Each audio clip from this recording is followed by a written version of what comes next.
Bismillahirrahmanirrahim. Assalamualaikum warahmatullahi wabarakatuh. Innal hamdalillah nahmaduhu wa nasta'inuhu wa nastaghfiruhu wa na'udzu billahi min shururi anfusina wa min sayyiati a'malina.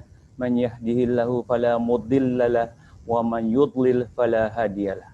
Wa asyhadu an la ilaha illallah wahdahu la syarikalah wa asyhadu anna Muhammadan abduhu wa rasuluh. Ya ayyuhallazina amanu taqullaha haqqa tuqatih wa la tamutunna illa wa antum muslimun. Ya ayyuhan nasu taqu rabbakumul ladzi khalaqakum min nafsin wahidah wa khalaqa minha zawjaha wa batha minhuma rijalan katsiran wa nisaa wattaqullaha allazi tasaaluna bihi wal arham innallaha kana 'alaikum raqiba. Allahumma shalli ala Muhammad wa ala alihi wa sahbihi wa man tabi'ahum bi ihsanin ila yaumiddin, amma ba'd. Alhamdulillah, kita kembali bertemu lagi di kajian rutin kita di pembahasan kitab Muslim tetapi musyrik. Kitab ini sangat penting teman-teman. Kenapa? Karena dari kitab ini kita bisa belajar kaidah-kaidah, memahami bagaimana kesyirikan yang kaidah-kaidah kesyirikan yang terjadi di zaman dulu.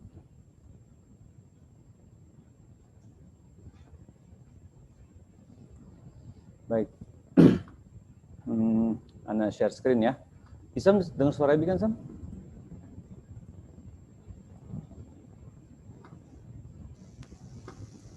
Oh iya, Anda sambil admit yang join ya. Yang punya mushaf, yang punya Al-Quran, sebaiknya yang punya Al-Quran terjemah, bawa juga nih.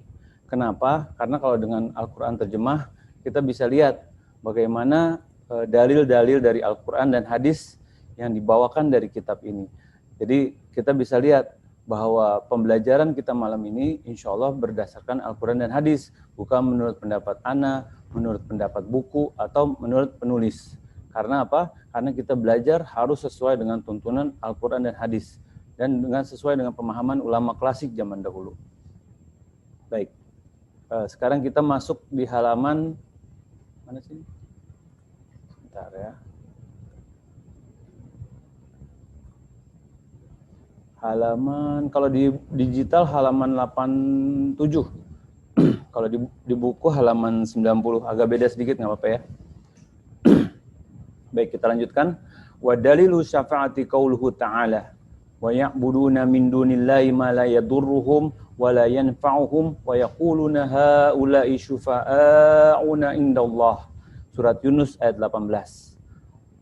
Wa syafa'atu wa syafa'atani. Nah, syafaat itu ada dua. Syafa'atun manfiyatun wa syafa'atun musbatatun. Fa syafa'ati manfiyatu ma kanat tutlabu min ghairillahi fima la yaqdiru alaihi illallah. Wa dalilu qauluhu ta'ala ya ayyuhalladzina amanu anfiqu mimma razaqnakum min qabli ayyatiya yaumul la bai'un fihi wala khulatun wala syafa'atun wala kafiruna humuz zalimun. Nah, surat Al-Baqarah ayat 254. Bisa baca, Sam?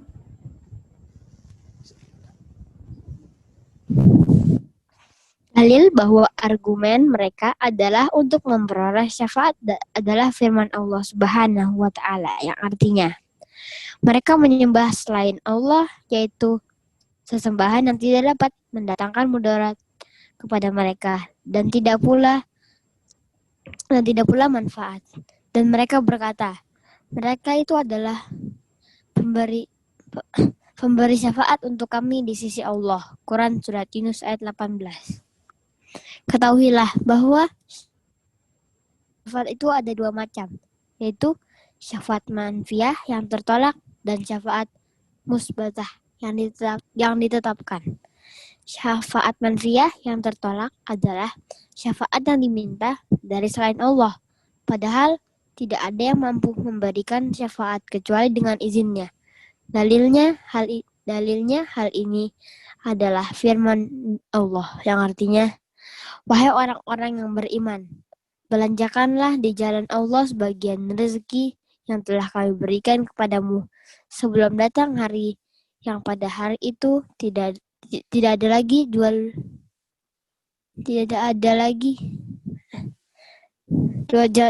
beli dan tidak ada lagi syafaat. Orang-orang kafir itulah adalah orang-orang yang zalim. Quran Surat Al-Baqarah ayat 254.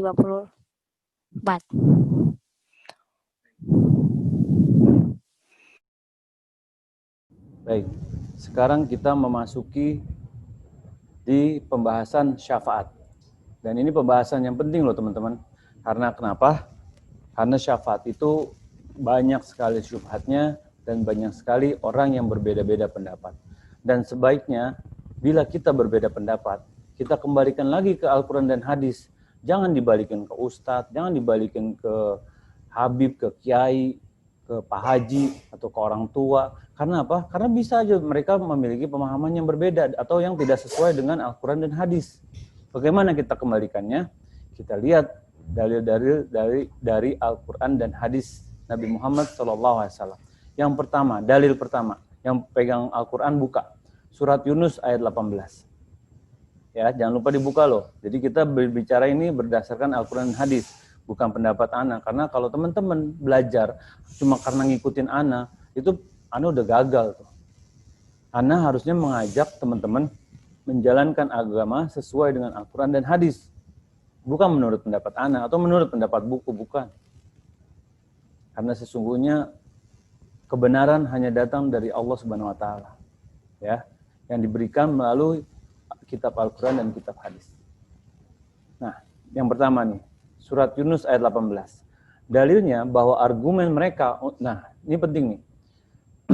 Jadi orang jahiliyah zaman dulu kita, yang ini masih di kaidah kedua, bahwa mereka mengatakan, mereka tuh menyembah selain Allah cuma hanya sebagai pemberi syafaat. Nih, dan mereka menyembah selain Allah, yaitu sesembahan yang tidak dapat mendatangkan mudarat kepada mereka dan tidak pula mendatangkan manfaat. Mereka berkata, mereka ini cuma pemberi syafaat untuk kami di sisi Allah. Jadi mereka menggunakan sesembahan-sesembahan selain Allah sebagai pemberi syafaat mereka untuk mendekatkan diri kepada Allah. Dan penulis rahimahullah mengatakan, ketahuilah bahwa syafaat itu ada dua macam. Loh, ada ya syafaat itu dua macam.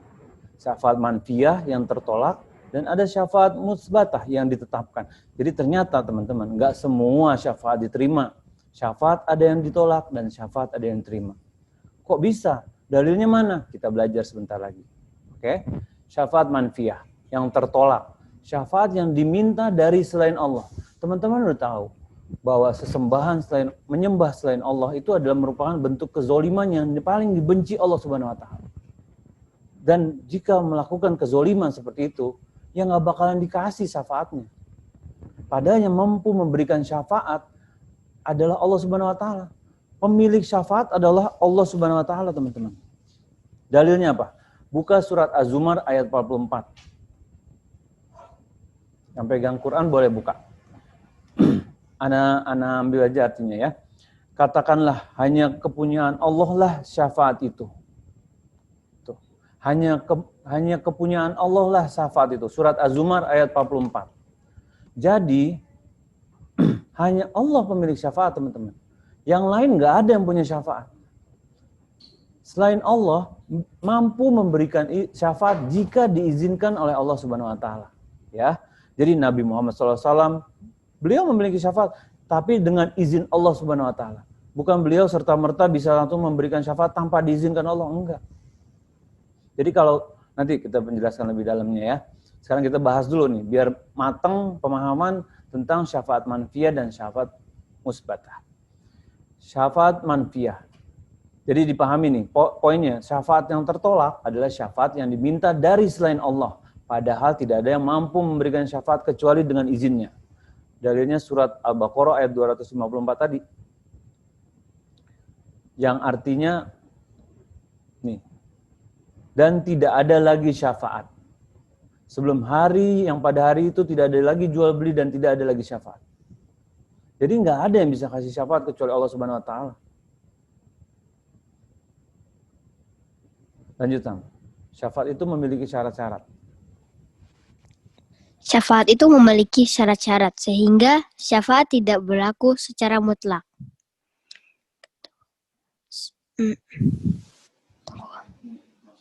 Maksudnya tidak semua syafaat itu bisa diterima. Syafaat itu ada dua macam. Pertama adalah syafaat yang dinafikan atau ditiadakan oleh Allah yang Maha Agung dan Maha Tinggi, yaitu syafaat yang diminta tanpa izin Allah. Tidak ada seorang pun yang dapat memberi syafaat kecuali dengan izinnya. Perhatikan makhluk yang paling utama dan para penutup para nabi, yaitu Nabi Muhammad SAW. Jika beliau Shallallahu Alaihi Wasallam ingin memberi syafaat kepada orang-orang yang mengalami kesulitan di padang mahsyar pada hari kiamat, beliau tersungkur dan bersujud di hadapan Allah. Beliau memohon kepadanya sambil menyanjungnya. Beliau tidak berhenti sampai dikatakan kepadanya, angkatlah kepalamu, mintalah, pasti engkau akan didengar, dan berilah syafaat itu, pasti akan dikabulkan.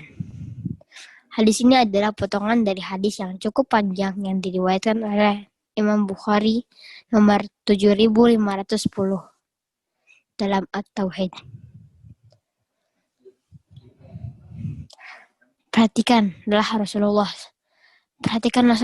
Sallallahu Alaihi Wasallam sendiri baru bisa memberi syafaat setelah diizinkan oleh Allah. Nah, penting nih teman-teman penting nih ya. Jadi syafaat itu selain ada dua macam, dia juga punya syarat-syarat teman-teman. Seperti kita mau masuk sekolah aja ada syarat, kita mau bikin SIM aja ada syarat, punya KTP, ya kan? Mau bikin paspor ada syaratnya juga. Kenapa syafaat tiba-tiba nggak ada syarat? Nggak ada, semua ada syarat. Sholat ada syaratnya, berwudu dulu, wudu juga ada syaratnya, ya kan? Semua dalam beragama itu ada syaratnya juga. Enggak cuma urusan dunia yang ada syaratnya. Dan kita harus menerima kalau semua itu ada syaratnya. Ya kan? Dan kita harus pahami, syarat-syarat itu kita bisa ketahui ya dengan belajar. Enggak mungkin kita bisa langsung tahu semua tanpa belajar. Ada yang langsung bayi lahir tahu-tahu udah hafal 30 juz, udah hafal Sahih Bukhari. Enggak ada kan? Belajar kan, cari tahu kan, gitu. Nah, sekarang kita belajar nih, syafaat itu punya syarat-syarat. Jadi syafaat itu nggak berlaku secara mutlak. Nah, syafaat itu yang tadi ada dua macam. Lalu syaratnya pertama ada syafaat yang dinafikan, yang ditiadakan oleh Allah yang Maha Agung dan Maha Tinggi, yaitu syafaat yang diminta tanpa izin Allah. Jadi teman-teman pahami, tidak ada yang dapat memberi syafaat kecuali dengan izinnya. Perhatikan, makhluk yang paling utama dan penutup para nabi. Nabi Muhammad SAW, beliau memiliki syafaat. Nanti Anda jelasin bagaimana syafaat yang beliau bisa berikan nanti insya Allah. Tapi, ini salah satunya disebutkan nih. Nabi Muhammad SAW bisa memberikan syafaat yang kepada orang-orang yang mengalami kesulitan di padang mahsyar pada hari kiamat. Teman-teman tahu kan kondisi orang di padang mahsyar udah nggak kenal anak istrinya, ada yang tenggelam dalam keringatnya, ada yang sepinggang, ada yang semuka, ada yang semata kaki. Beliau tersungkur dan bersujud di hadapan Allah. Nabi Muhammad SAW manusia yang terhormat, manusia terbaik, nabi penutup, makhluk paling utama, manusia paling utama. Tersungkur dan sujud di hadapan Allah, memohon izin kepada Allah Subhanahu wa taala agar mampu memberikan syafaat. Lalu apa kata Allah Subhanahu wa taala? Angkat kepalamu, mintalah pasti engkau akan didengar. Berilah syafaat pasti akan dikabulkan. Tuh. Ini adalah potongan hadis dari yang cukup panjang. Jadi ada manusia yang pergi ke Nabi ini, terus nanti nggak dikasih, nanti pergi ke Nabi Ibrahim, nanti disuruh akhirnya pada minta ke Nabi Muhammad SAW. Hadisnya panjang tuh teman-teman. Ya, jadi perhatikan tuh teman-teman, bahwa Rasulullah SAW sendiri baru bisa memberi syafaat setelah diizinkan oleh Allah Subhanahu Wa Taala. Bayangin, gak ada yang bisa beri syafaat kecuali Allah Subhanahu wa Ta'ala. Bahkan Nabi, makhluk yang paling mulia di muka bumi, gak ada yang bisa beri syafaat kecuali Allah izinkan. Bahkan beliau sampai tersungkur. Nah, sekarang kita masuk ke pembahasan apa sih syafaat musbatah itu? Nah, syafa'atu musbatah hiya allati tutlabu minallah wa syafi'u mukramun bisyafa'ati masyfu'u lahu man radiyallahu qawluhu wa amaluhu ba'da idzni. Nah, ini lihat. Setelah izin, kama qala ta'ala, man zallazi yasfa'u indahu illa biiznil. Surat Al-Baqarah ayat 255. Kita masuk ke syafaat musbatah. Syafaat yang ditetapkan. Ayo sampai ke sana. Syafaat musbatah yang ditetapkan, syafaat musbatah yang ditetapkan adalah syafaat yang diminta dari Allah. Pemberi syafaat adalah orang yang dimuliakan dengan syafaatnya. Adapun orang yang disyafaati adalah orang yang diridhoi perkataannya dan amalannya oleh Allah. Syafaat tersebut diberikan setelah ada izin dari Allah. Hal ini sebagaimana firman Allah yang artinya, tiada yang dapat memberi syafaat di sisi Allah tanpa izinnya. Quran Surat Al-Baqarah ayat 255. Syafaat musbatah yang ditetapkan adalah syafaat yang diberikan kepada orang-orang yang bertauhid. Syafaat tidaklah bermanfaat bagi orang-orang musyrik dan orang-orang yang bertakarrub atau mendekatkan diri dan bernazar kepada mayit di kubur. Perbuatan semacam ini adalah kesyirikan dan syafaatnya tidak bermanfaat sama sekali. Nah, stop share dulu ya. Baik, sekarang kita masuk ke pembahasan. Nah, seperti yang tadi teman-teman ketahui kan, bahwa syafaat itu Rasulullah SAW baru bisa memberi syafaat setelah diizinkan oleh Allah Subhanahu Wa Taala. Lalu teman-teman juga harus pahami tadi dari apa? Dari kitab sebenarnya share lagi. Dikatakan bahwa pemberi syafaat adalah orang yang dimuliakan dengan syafaatnya. Adapun orang yang disyafaati adalah orang yang diridhoi perkataan dan amalannya oleh Allah Subhanahu Wa Taala. Jadi teman-teman pahami ini, orang yang diberi syafaat adalah orang tauhid, orang bertauhid, orang-orang yang diridhoi oleh Allah Subhanahu Wa Taala, teman-teman. Ada hadis yang diriwayatkan oleh Abu Hurairah radhiyallahu anhu. Beliau bertanya kepada Nabi Muhammad SAW. Beliau bertanya, siapa orang yang paling beruntung dengan syafaat engkau ya Rasulullah SAW? Lalu Rasulullah SAW menjawab, adalah orang yang mengucapkan la ilaha illallah dengan ikhlas dalam hati. Hadis ini riwayat Ahmad dan Bukhari. Jadi teman-teman, kalau apa? Jadi kalau misalnya kita nih dikatakan bahwa hadis itu yang mengatakan la ilaha illallah dengan ikhlas dan dalam hati. Maksudnya apa? Jadi bukan cuma di lisan aja tuh mengatakan iya bahwa tiada Tuhan selain Allah. Tapi konsekuensinya nggak ada. Dia cuma ibaratnya cuma di mulut aja, padahal dia tetap pergi ke dukun, dia tetap meminta-minta kepada selain Allah. Itu nggak ada tauhidnya kalau kayak gitu. Kita kan hanya meminta kepada Allah Subhanahu Wa Taala, teman-teman. Iya kan? Makanya yang bisa menerima syafaat hanyalah orang-orang yang bertauhid, orang yang mengikhlaskan ibadahnya hanya kepada Allah Subhanahu Wa Taala semata dan tidak melakukan penyembahan kepada selain Allah. Nah itu teman-teman. Dan kita masuk ke pembahasan syafaat musbatah. Nah, syafaat musbatah adalah syafaat yang diberikan kepada orang-orang yang bertauhid. Dan syafaat ini Syafaat ini loh teman-teman, tidak bermanfaat bagi orang-orang yang musyrik dan orang-orang yang bertakarub atau mendekatkan diri dan bernazar kepada mayit di kubur. Bayangin. Dan perbuatan semacam ini adalah kesyirikan dan syafaatnya tidak bermanfaat sama sekali. Jadi kalau misalnya ada yang meminta kepada selain Allah, lalu dia mengatakan, oh ini dia dapat memberikan syafaat untukku. itu sesungguhnya hanya mendekatkan diri kepada mayit, teman-teman. Dan perbuatan ini adalah kesyirikan dan syafaatnya tidak bermanfaat sama sekali. Memang kita ketahui kan, dengan ini kita belajar bahwa syafaat ada dua. Ada syafaat manfiyah dan syafaat musbatah. Manfiyah yang tertolak dan syafaat musbatah yang ditetapkan. Sekarang ana breakdown ininya, poin-poin perbedaannya biar teman-teman bisa nyatet dan bisa jadi bahan bahan untuk cross check selama ini syafaat yang ana kerjain udah benar atau salah. Karena kita nggak mau dong terjatuh ke syafaat yang manfiyah, yang tertolak.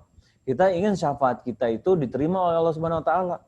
Pertama gini, bedanya ya, syafaat musbatah nih. Syafaat musbatah datang dengan ridho Allah, teman-teman. Tuh.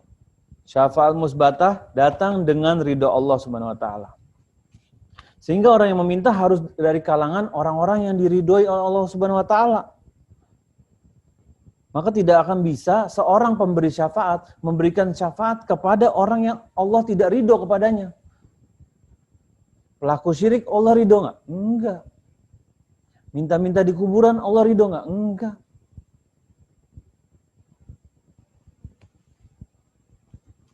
Itu pertama. Yang kedua, syafaat musbatah datang dengan izin Allah Subhanahu wa taala. Tuh.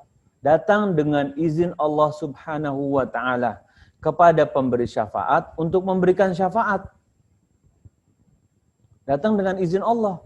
Gak bisa kucruk-kucruk syafaat itu bisa datang tanpa Allah izinkan, gak bisa.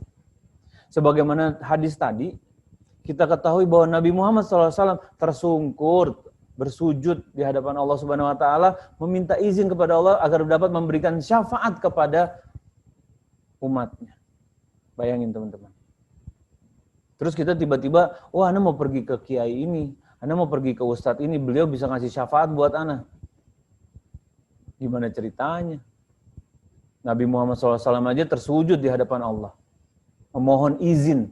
Ini tiba-tiba nggak ada angin, nggak ada apa, oh ana bisa kasih syafaat. Enggak gitu.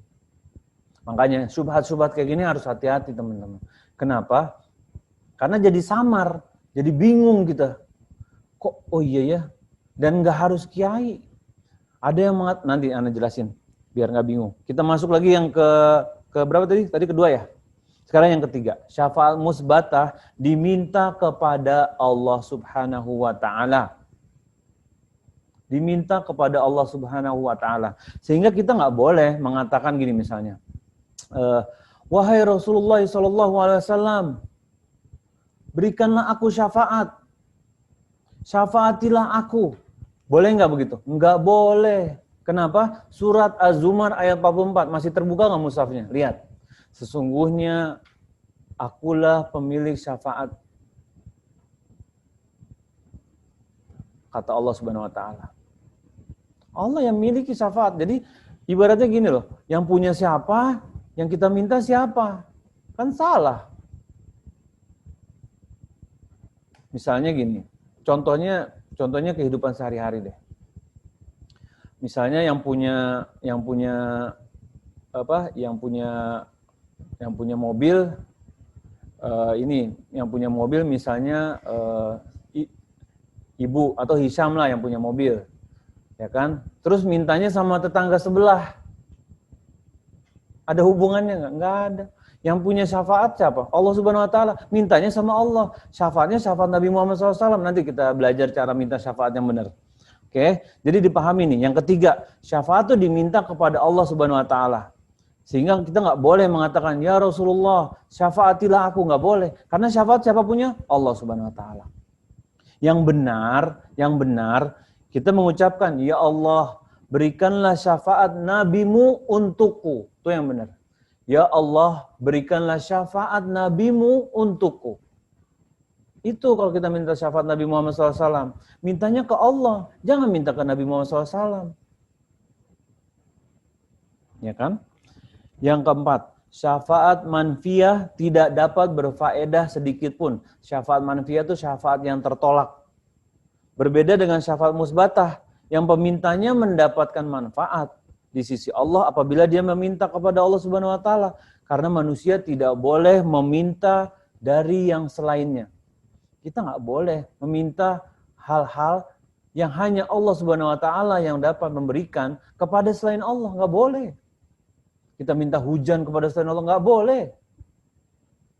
Kecuali kita minta garam ke tetangga gitu, boleh kalau kayak gitu mah.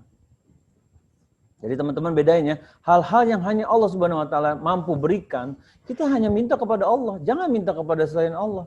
Bahkan kepada malaikat nggak boleh, kepada nabi nggak boleh, orang soleh nggak boleh, apalagi ke kuburan.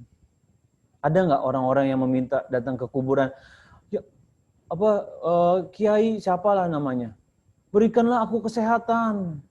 Berikanlah aku kesembuhan dari penyakit, berikanlah aku rezeki. Itu siapa? Haknya siapa? Haknya Allah Subhanahu wa Ta'ala. Kenapa diminta sama mayit dalam kubur yang nggak bisa apa-apa? Dan mungkin dia lagi sibuk dengan urusannya dalam kubur. Kali dia mau ngurusin antum gitu. Atau ngomong sama kiai itu yang orang soleh yang dikubur itu bilang, tolong sampaikan kepada Allah hajatku ini. Enggak. Minta hanya kepada Allah, nggak perlu perantara. Ya kan? Nggak perlu perantara teman-teman.